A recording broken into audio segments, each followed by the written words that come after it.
Assalamualaikum warahmatullahi wabarakatuh. Pada video kali ini, saya akan melanjutkan pembahasan tentang adjusting. Kalau sebelumnya sudah kita bahas adjusting untuk deferral, sekarang kita bahas adjusting untuk accrual. Jadi pada adjusting untuk accrual itu dibuat untuk mencatat dua hal ya, revenue dan expense. Yang pertama revenue adalah revenue untuk service yang sudah dilakukan tetapi belum dicatatkan atau belum diakui pada saat mau dibuatkan laporan keuangannya nanti. Kemudian yang kedua adalah expense. Jadi expense itu sudah digunakan tetapi belum dibayarkan pada saat akan dicatat atau diakui pada tanggal mau dibuatkan laporan keuangannya. Nah, pada accrued revenue di sini maksudnya adalah revenue itu sudah diberikan gitu ya, atau service sudah diberikan kepada customer, tetapi belum menerima uang cash. Nah, revenue yang seperti itu biasanya berkaitan dengan sewa, kemudian bunga, ataupun services. Sewa di sini misalnya adalah customer sudah menyewa tempat, tetapi customer belum membayarnya. Atau interest di sini biasanya untuk pemberi pinjaman gitu ya. Jadi perusahaan sudah memberikan pinjaman, tetapi bunga belum dibayarkan oleh customer. Atau untuk services adalah perusahaan sudah memberikan service, memberikan layanan, tetapi belum menerima uang cash. Nah, itu nanti adalah diakui atau dicatat sebagai revenue. Nah, cara mencatatnya adalah begini. Revenue yang sudah diberikan nanti itu ya, sudah selesai diberikan ke customer, itu akan dicatat sebagai aset, yaitu berupa account receivable. Kemudian akan dicatatkan juga sebagai revenue di revenue account. Karena tadi aset akan bertambah, maka dicatat sebagai debit. Kemudian yang kedua, revenue account juga akan bertambah, maka dicatatkan sebagai kredit. Contoh transaksi yang terjadi adalah seperti ini. Misalnya di Pioneer Advertising di bulan Oktober, dia sudah memberikan layanan kepada customer senilai $200, tetapi belum ditagihkan ke customer. Kemudian tanggal 31 Oktober, ini ada persiapan untuk membuat laporan keuangan, makanya dilakukan proses adjusting. Nah, dengan kondisi yang seperti ini, maka tanggal 31 Oktober bisa dicatatkan bahwa ada service revenue sebesar $200 dicatat sebagai piutang atau account receivable, sehingga dicatatnya adalah account receivable-nya bertambah, ini aset ya, jadi debit 200. Satu lagi adalah service revenue juga bertambah, maka dia kredit 200. Misalnya nanti tanggal 10 November, customer tadi akan membayar ke perusahaan Pioneer, sehingga dia akan menerima uang cash $200 untuk servis yang sudah diberikan ini tadi. Maka nanti mencatatnya adalah menerima uang cash $200 dan account receivable atau piutang akan berkurang $200 juga. Sehingga seperti ini ya, cash bertambah, berarti dia debit, karena ini aset bertambah, debit 200. Kemudian account receivable, ini aset juga, dia akan berkurang $200 kredit. Dengan cara seperti ini mungkin ada timbul pertanyaan ya, kenapa dicatatnya tidak tanggal 10 saja, kenapa dicatat tanggal 31 Oktober? Nah, seperti sudah saya jelaskan sebelumnya bahwa tujuan dari adjusting itu adalah untuk memberikan laporan suatu transaksi yang up to date gitu ya, yang paling mendekatin dengan kondisi real. Misalnya pada tanggal 31 Oktober di sini itu sudah melakukan services, maka dia catatkan, bukan nanti gitu ya. Karena dengan mencatatkan ini sebagai revenue, maka pada laporan keuangan nanti besarnya income statement atau besarnya net income tentu akan berubah, akan naik kan gitu ya. Sehingga performansi perusahaan juga akan lebih bagus. Dan itu memang kondisi realnya seperti itu. Anda bayangkan jika nilai-nilai ini besar, misalnya service revenue nilainya besar, itu akan berpengaruh besar juga terhadap kinerja perusahaan pada saat dilaporkan. Yang seharusnya bagus, akan dilaporkan bagus juga, karena semua kinerjanya tercatat yang paling up to date. Nah, ini adalah langkah-langkah untuk mencatatnya ya. Anda sudah tahu semua bahwa dianalisa dulu tadi ya, sudah melakukan suatu pekerjaan maka dicatat sebagai service revenue, kemudian piutang juga naik karena pekerjaan ini $200. Ini harus sesuai dengan persamaan akuntansi dasar. Ini bertambah 200, ini juga bertambah 200, berarti sesuai ya, aset sama dengan liability plus owner equity.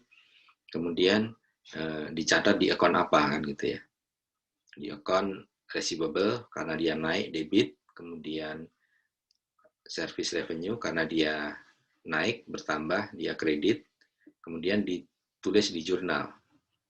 Nah, jurnal ini namanya nanti adalah jurnal adjusting atau jurnal penyesuaian. Account receivable, debit 200, service revenue, kredit 200. Nah, dari sini kemudian diposting ke account masing-masing. Nah, di sini ada account receivable. Nah, account receivable di sini sebelumnya tidak ada piutang gitu ya, atau account-nya kosong isinya. Dengan adanya adjusting ini jadi ada nambah account baru, yaitu account receivable 200 debit. Balance-nya 200 juga. Service revenue bertambah $200. Sehingga balance-nya jadi 10.600. Nah, pada accrued revenue itu bisa disimpulkan begini. Accrued revenue itu bisa terjadi pada contohnya bunga, sewa, kemudian servis yang sudah diberikan gitu ya. Nah, kalau transaksi tadi belum di-adjusting, maka yang terjadi adalah aset itu akan kekurangan gitu ya. Kekurangan, harusnya aset bertambah tapi tidak dicatat bertambah. Kemudian revenue juga kekurangan. Sehingga dengan adjusting untuk mengatasi ini dilakukan dengan aset itu ditambah atau di debit. Kemudian revenue juga ditambah atau di kredit. Gitu. Nah, berikutnya adalah accrued expense. Accrued expense di sini artinya adalah expense itu sudah digunakan, gitu ya. Tetapi belum dibayarkan atau belum diakui, gitu. Nah, accrued expense di sini biasanya berkaitan dengan sewa, gitu ya. Jadi kalau ini sewa di sini artinya perusahaan yang menyewa, gitu, tetapi belum membayar. Kemudian bunga, perusahaan sudah pinjam uang, tetapi bunga itu belum dibayarkan oleh perusahaan. Kemudian pajak, juga salaris atau gaji pegawai. Nah, caranya untuk adjusting accrued expense, caranya adalah nanti dicatat atau diakui sebagai kewajiban, gitu ya, dan mengakui sebagai expense. Dengan cara gini, expense account itu akan bertambah karena adanya accrued expense atau expense yang sudah digunakan tapi belum dibayar. Jadi expense-nya dicatat sebagai expense bertambah debit. Kemudian karena belum dibayar dia dicatat sebagai hutang ya atau liability account. Liability account-nya nanti juga akan bertambah. Gitu. Jadi expense bertambah, hutang bertambah. Karena expense sudah digunakan. Jadi harus diakui atau dicatat. Ini adalah contoh transaksinya misalnya. Pioneer Advertising dia melakukan pinjaman gitu ya. Dengan apa namanya menandatanganin kesepakatan pinjaman sebesar $5.000 untuk pembayaran ini 3 bulan mulai 1 Oktober. Nah, ini bunganya adalah 12% annual, artinya 12% per tahun. Ini pinjamnya 1 Oktober. 12% per tahun bunganya. Sehingga bisa kita hitung bunga per bulannya berapa kan gitu ya. Ya tinggal 5.000 kali 12% setahun. Kalau per bulan tinggal dibagi 12. Sehingga bunganya adalah $50 per bulan. Nah, sehingga pada saat mau dilakukan adjusting, mau membuat laporan keuangan, pada tanggal 31 Oktober, artinya apa? Bunga sudah jatuh tempo. Tetapi bunga ini belum dibayar kan gitu ya. Karena pinjamnya selama 3 bulan, baru nanti akan dibayar. Sehingga nanti dicatat ada expense berupa interest. Ini interest expense-nya bertambah. Dia debit. Satu lagi adalah ini dicatat sebagai hutang atau interest payable bertambah juga, kredit 50. Tanggal 31 Oktober saat dilakukan adjusting. Nah, ini nanti dicatatkan di jurnal adjusting ya. Sehingga akan mengubah account ledger ketika nanti diposting. Ini adalah pencatatan tadi. Ini adalah analisa dari transaksi yang terjadi. Kemudian ini adalah jurnalnya. Interest expense $50 debit, interest payable $50 kredit. Dua-duanya adalah bertambah. Nah, nanti akan diposting ke masing-masing account. Sehingga ada tambahan nanti interest expense account-nya, $50 debit. Sebelumnya di trial balance sebelumnya kan tidak ada account interest expense. Kemudian ada lagi account tambahan lagi yang lainnya adalah interest payable, $50 kredit. Nah, ini contoh transaksi untuk adjusting yang lainnya. Misalnya tanggal 26 itu Pioneer melakukan pembayaran atau ini tanggal gajian buat karyawan. Oh ya, sebelumnya saya jelaskan begini ya. Cara penggajian untuk pegawai itu bermacam-macam. Kalau di Indonesia kita biasa dengan gaji itu setiap bulan gitu ya. Tapi kalau di negara lain itu mereka juga biasa melakukan penggajian atau pembayaran gaji itu setiap 2 minggu sekali. Misalnya setiap hari Jumat gitu ya. Setiap Jumat itu adalah hari gajian setiap 2 mingguan. Jadi bukan setiap bulan. Nah, untuk case ini juga seperti itu. Case ini biasa terjadi di negara yang sistem penggajiannya adalah 2 mingguan. Biar Anda tidak bingung ya, ini bukan mengada-ada, ini memang benar terjadi. Jadi contohnya adalah Pioneer, dia tanggal 26, ini adalah gajian. Gajiannya itu setiap 2 minggu.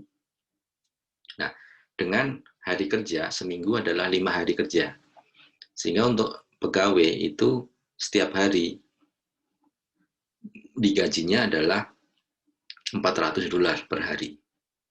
Kemudian tanggal 31 akan dilakukan adjusting. Artinya akan dibuat persiapan untuk membuat laporan keuangan tanggal 31 di sini. Sehingga bisa diketahui bahwa selama 3 hari ini, tanggal 29, 30, 31, itu pegawai sudah bekerja tetapi belum dibayar. Nah, sehingga di sini ini bisa diakui sebagai expense. yang harus dibayarkan. Tetapi pegawai belum menerima uang. Terimanya kapan? Nanti 2 minggu lagi, tanggal 9. Tapi 3 hari ini bisa diakui sebagai expense. Karena ingin memotret kondisi yang up to date untuk kondisi perusahaan saat itu. Nah, sehingga bisa kita buat seperti ini. Karena tadi sudah bekerja selama, ini ya, kembali ke sini, bekerja 3 hari, perharinya adalah $400, maka selama 3 hari adalah 400 kali 3 atau 1.200 expense yang harus dikeluarkan. Nah, sehingga dicatatkan di sini ada salaries and wage expense itu bertambah, sehingga dia debit 1.200. Kemudian yang kedua dicatatkan sebagai liability atau kewajiban yang harus dibayarkan, yaitu salaries and wage payable, ini bertambah juga 1.200. Nah, ini nanti akan diposting ke akun masing-masing ketika melakukan proses posting ya, diposting ke ledger account masing-masing. Nah, sehingga bisa disimpulkan untuk accrued expense itu dia bisa terjadi pada bunga, sewa, atau salaris gitu ya. Nah, alasan adjusting nanti adalah expense itu sudah digunakan, tetapi belum dibayarkan, gitu ya, belum dibayarkan. Sehingga nanti akan terjadi seperti ini kalau tidak dilakukan adjusting, expense itu akan kekurangan, karena harusnya expense-nya nambah. Kemudian liability juga akan kekurangan.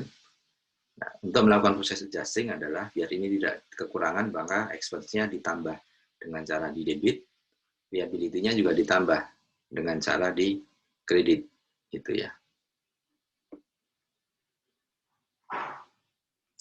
Ini kesimpulan untuk proses adjusting ya. Jadi adjusting ada dua, ada deferral, ada accrued. Untuk deferral ada prepaid expense sama unearned revenue. Untuk accrued ada dua, accrued revenue sama accrued expense. Nah, ini apa namanya, kondisi account sebelum di adjusting seperti ini. Sudah saya jelaskan sebelumnya ya. Ini adalah caranya. Caranya juga sudah dijelaskan sebelumnya.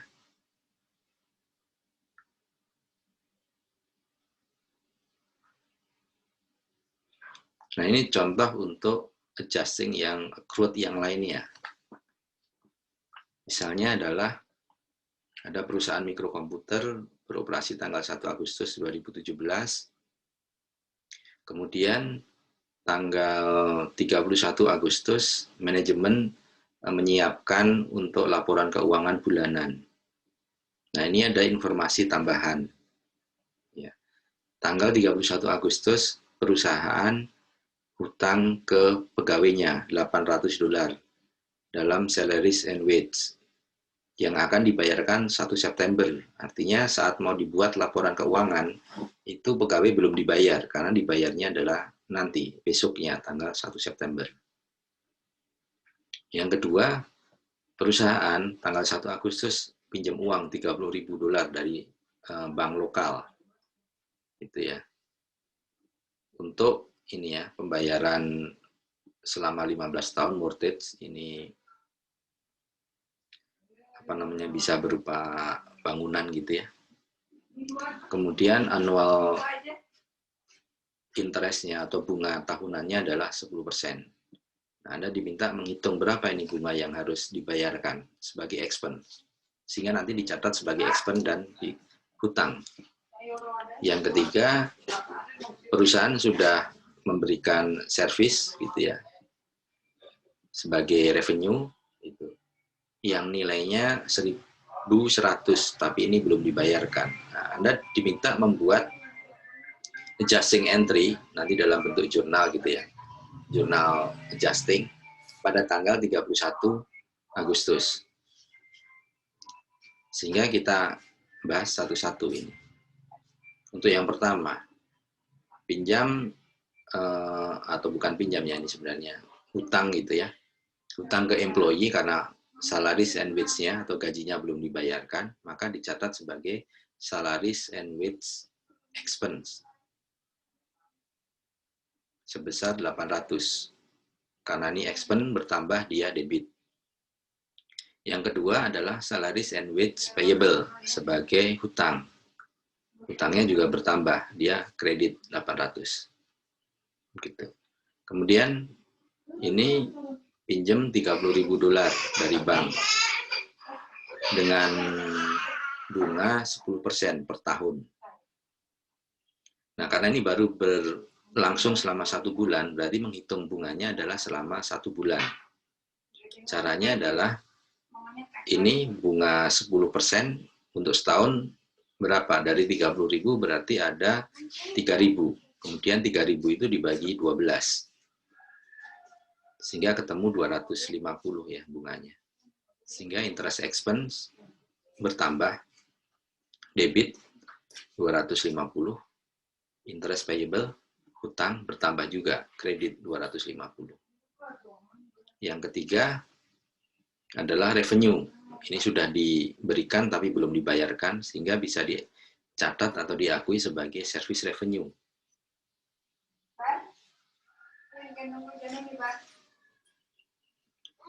Nah, ini nanti dicatatnya sebagai account receivable ya, piutang ya, sebesar 1.100 debit. Satu lagi adalah service revenue, bertambah juga, kredit 1.100. Nah, langkah selanjutnya adalah membuat ini ya, trial balance atau disebut adjusted trial balance. Jadi kalau saya jelaskan dari awal adalah untuk yang transaksi normal itu dicatat di general journal. Itu general journal. Kemudian dari general journal diposting ke ledger account. Nah, pada saat mau dibuat laporan keuangan, maka dilakukan adjusting, proses adjusting untuk memotret atau mencari informasi kondisi transaksi terbaru yang belum dicatatkan atau belum diakui. Nah, nanti dilakukan di adjusting. Nah, dari proses tadi, dianalisa transaksi mana yang belum diakui. Ini selalu berkaitan dengan revenue dan expense ya, untuk transaksi yang belum diakui di proses adjusting.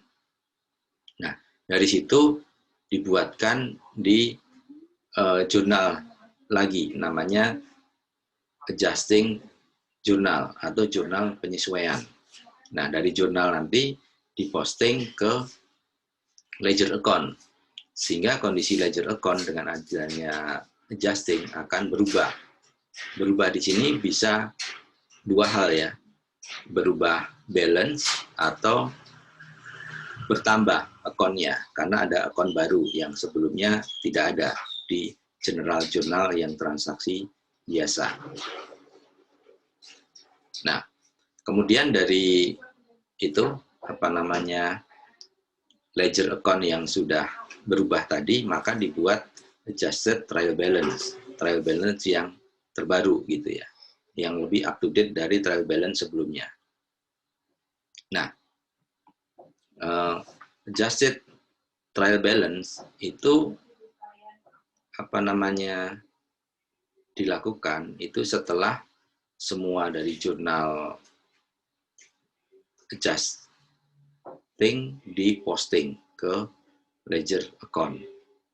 Nah, tujuan dari pembuatan trial balance itu sebenarnya sama dengan trial balance yang biasa ya, yaitu untuk membuktikan kesamaan debit dan kredit di account harus sama. Nah, dari adjusted trial balance ini nanti akan menjadi dasar utama untuk pembuatan laporan keuangan atau financial statement.